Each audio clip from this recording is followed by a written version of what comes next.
In the eastern part of the county lived a snake charmer. He had trained 2 green snakes.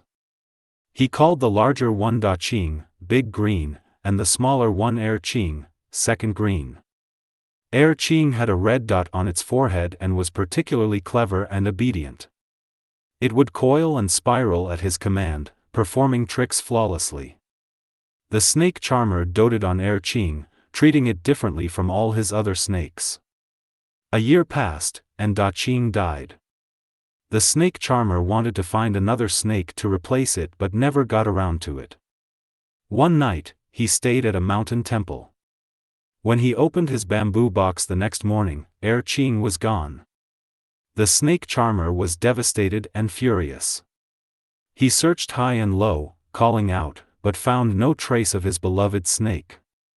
He recalled how he used to let his snakes roam free in dense forests and lush meadows. They would always return to him after enjoying their freedom. Hoping Er Qing would do the same, he waited at the temple.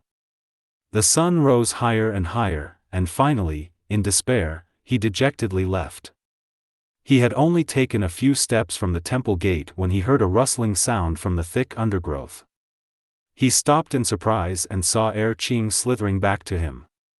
The snake charmer was overjoyed, as if he had found a precious jewel. He put down his shoulder pole and stood by the roadside. The snake stopped beside him. Then he noticed a smaller snake trailing behind Er Qing. Stroking Er Qing, he said, "I thought you had run away. Have you brought me a friend?" He took out some snake food and offered it to Er Qing, then held some out to the smaller snake.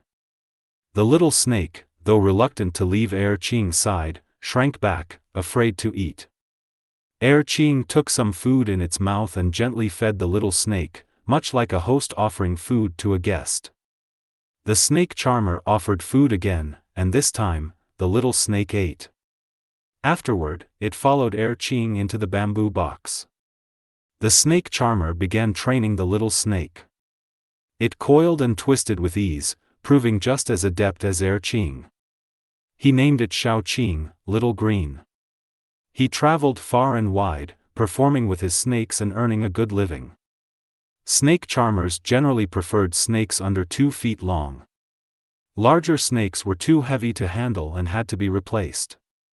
Though Er Qing had grown longer than 2 feet, the snake charmer kept it because of its obedience. 2 or 3 years passed, and Er Qing grew to over 3 feet long. It filled the entire bamboo box. The snake charmer knew it was time to let it go. One day, he went to the eastern mountains of Sichuan. He fed Er Qing the best food, said a prayer, and set it free. Er Qing slithered away but returned a short while later, coiling itself around the outside of the bamboo box. The snake charmer waved it away, saying, "Go on. Nothing lasts forever. Hide yourself in the deep mountains and vast valleys. You are destined to become a divine dragon. This small box cannot hold you any longer." Only then did Er Qing leave. The snake charmer watched it go. But a short while later, it returned once more. He tried to shoo it away, but it wouldn't budge. It kept nudging the bamboo box with its head. Xiao Qing stirred restlessly inside.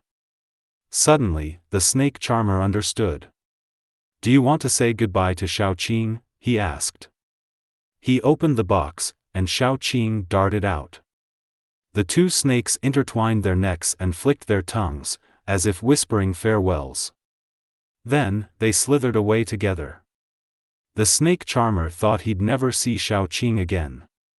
But a while later, it returned alone and curled up inside the bamboo box. From then on, the snake charmer kept an eye out for new snakes, but he never found one as remarkable as his previous companions. Xiao Qing grew larger, making it difficult to perform with. He eventually found another snake, one that was quite tame, but it paled in comparison to Xiao Qing. By now, Xiao Qing was as thick as a child's arm. Woodcutters had reported seeing Er Qing in the mountains. Years passed, and it had grown several feet long and as thick as a rice bowl. It had also become aggressive, chasing after people. Travelers warned each other to avoid the area where it lived. One day, the snake charmer was passing through that area when a large snake shot out like a gust of wind. He was terrified and ran for his life, the snake hot on his heels. Glancing back, he saw it was about to catch him. Then he noticed the distinctive red dot on its head. It was Er Qing. He dropped his shoulder pole and called out, "Er Qing! Er Qing!" The snake stopped instantly and raised its head. It stared at him for a long moment, then lunged forward and coiled itself around him, just as it used to do during their performances. The snake charmer sensed no malice, but its massive body was simply too heavy to bear. He collapsed, calling out to it. Er Qing released him. Er Qing nudged the bamboo box with its head. The snake charmer understood and opened the box, releasing Xiao Qing. The two snakes immediately intertwined, clinging to each other as if stuck together with honey. Finally, they separated.